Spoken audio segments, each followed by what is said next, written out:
बिस्मिल्लाहिर्रहमानिर्रहीम। व्यूअर्स, आप देख रहे हैं M2M उर्दू प्रोग्राम है जमहूर की आवाज़। एक बड़ा फ़ैसला और उसके ऊपर अमल दरामद का आगाज़ हो गया। तमाम जो गैर कानूनी तारकीन वतन हैं उनको पाकिस्तान बदर करने का फ़ैसला हो चुका।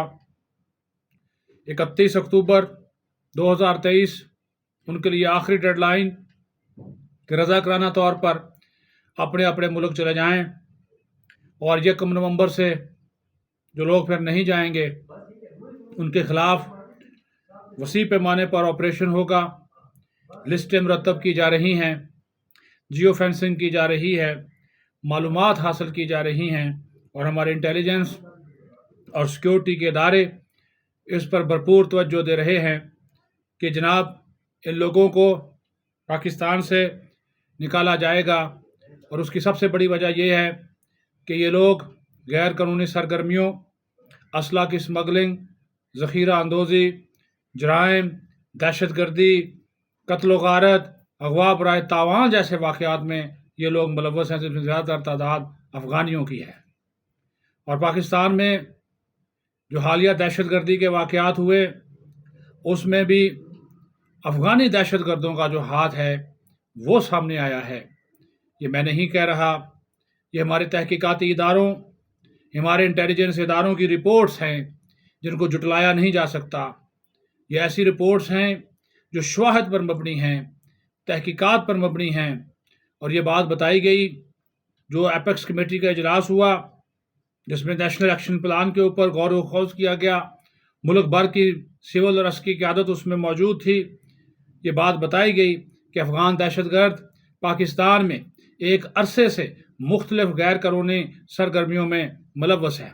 इस बात की तस्दीक हो चुकी कि जो गुज़श्ता कुछ अरसे से पाकिस्तान में दहशत गर्दी के वाक़यात हुए उसमें अफ़गान दहशत गर्द ही मुलव्वस थे, और उसी वजह से पाकिस्तान में दहशत गर्दी की लहर में तेज़ी आई। पाकिस्तान में कलदम, तहरीक तालिबान जैसे दहशत गर्द नेटवर्क को अफ़गान दहशत गर्दों की जो पुष्ट पनाही है वो भी हासिल है।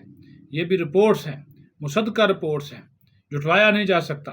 अदाद शुमार के मुताबिक पिछले चंद माह के दौरान पाकिस्तान में जो 24 खुदकुश हमले हुए हैं जनवरी से लेकर अब तक, उनमें से जो खुदकश हमलावर थे, 24 खुदकश हमलों में 14 अफ़गानी खुदकश हमलावर शामिल थे जिन्होंने ये हमले किए। 12 मई 2023 को मुस्लिम बाग में हमला होता है, उसमें दहशतगर्द हमले में 5 तहरीक तालिबान के जो दहशतगर्द थे वो अफ़गानी थे। 12 जुलाई 2023 को जोब कैंट पर दहशतगर्द हमला करते हैं, उसमें से 5 दहशतगर्दों में से 3 अफ़गानी थे। 30 जनवरी 2023 को पुलिस लाइन्स पेशावर और 29 सितंबर 2023 को हंगू में जो खुदकश हमलावर होते हैं उनका ताल्लुक भी अफ़गानिस्तान से निकलता है। तो लिहाजा हमारे सिक्योरिटी इदारे, हमारे आर्मी चीफ, हमारी सिविल अस्करी क़यादत इस अज़म का इआदा कर चुके, ये फ़ैसला कर चुके कि अब ये वक्त आ चुका है कि अफ़गानिस्तान से आने वाली दहशत गर्दी के साथ आनी हाथों से निपटा जाए। पाक फ़ौज और कानून नाफिज करने वाले इदारे अफ़गान दहशत गर्दों के ख़िलाफ़ मौसर हिकमत अमली पर अमल दरामद शुरू कर चुके हैं। अब आलमी बरादरी को चाहिए कि वो पाकिस्तान पर दबाव ना डाले कि हम इन अफ़गानियों को ना निकालें। वो पाकिस्तान की मदद करे, वो पाकिस्तान का साथ दे, वो पाकिस्तान के साथ खड़े हों, ताकि क्योंकि ये लोग दहशत गर्दी में मुलव्वस हैं, ये जराइम में मुलव्वस हैं, इनको निकालना जाना बहुत ज़रूरी है। आलमी बरादरी को चाहिए कि वो अफ़गान दहशत गर्दियों की सरगर्मियाँ रोकने में पाकिस्तान की मदद करें।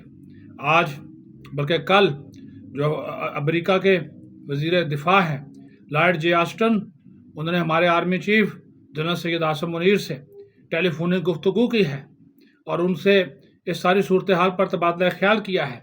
और आर्मी चीफ ने बड़े दो टोक अल्फाज में कहा, वाज़ेह अंदाज में कहा, बुलंदो बांग दावे के साथ कहा, बल्कि बांगे दोहल कहा। उन्होंने ये जोर देकर ये बात कही। ये मैं सारे अल्फाज इस वजह से इस्तेमाल कर रहा हूँ कि ये हमारा अज़म है। हमारे जो सिपा सालार हैं उन्होंने इस चीज़ को दोहराया کہ پاکستان کے لیے، پاکستان کے عوام کے مفاد سے، میرے لیے، ہماری فوج کے لیے، ہمارے سیکورٹی داروں کے لیے پاکستانی عوام کے مفاد سے بڑھ کر کوئی چیز نہیں ہے۔ میرے شہری یعنی کہ پاکستان کے شہری، ان کا مفاد، ان کی حفاظت، ان کی فلاح و بہبود سب سے مقدم ہے۔ یہ جو دوسرے ملکوں کے شہری ہیں، یہ افغانی ہیں، یہ بعد میں آتے ہیں، اور انہوں نے یہ واضح طور پر کہا کہ پاکستان اپنے مفادات کے لیے، بنیادی اسٹریٹجک مفادات کے تحفظ کے لیے تمام تر اقدامات اٹھائے گا، اور جو لوگ یہ کام کر رہے ہیں، جو جہاں افغانستان سے دہشت گردی آتی ہے پاکستان میں، ہم نے بار بار کہا، افغان حکومت سے کہا، طالبان سے کہا کہ ان کو روکا جائے، نہیں روکا گیا، نہیں روکا گیا۔ 35 لاکھ افغان مہاجرین کا بوجھ آج بھی ہم برداشت کر رہے ہیں۔ صرف 14 سے 15 لاکھ رجسٹرڈ ہیں، باقی غیر رجسٹرڈ ہیں، وہ اب ان کو بھیجنا ہوگا، ان کو جانا ہوگا۔ اسی وجہ سے یہ جو اب 24-25 دن رہ گئے ہیں، اس کا یہ لوگ فائدہ اٹھائیں، اس ڈیڈ لائن کے دوران چلے جائیں، کیونکہ لسٹیں بن گئی ہیں۔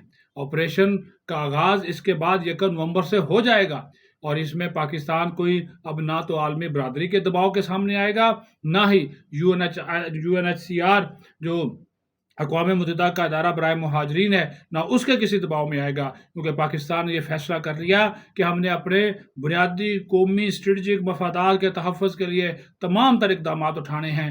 سب سے پہلے پاکستان ہے، سب سے پہلے پاکستان کی عوام ہیں، اس کے بعد باقی چیزیں آتی ہیں، اور آرمی چیف کا یہ فیصلہ بالکل درست ہے۔ اس فیصلے کو پوری قوم کی حمایت حاصل ہے، تمام اداروں کی حمایت حاصل ہے، اور انشاءاللہ تعالیٰ پاکستان کو دہشت گردی سے پاک کر کے ہی دم لیا جائے گا۔ فوج پاکستان زندہ باد، پاکستان پائندہ باد۔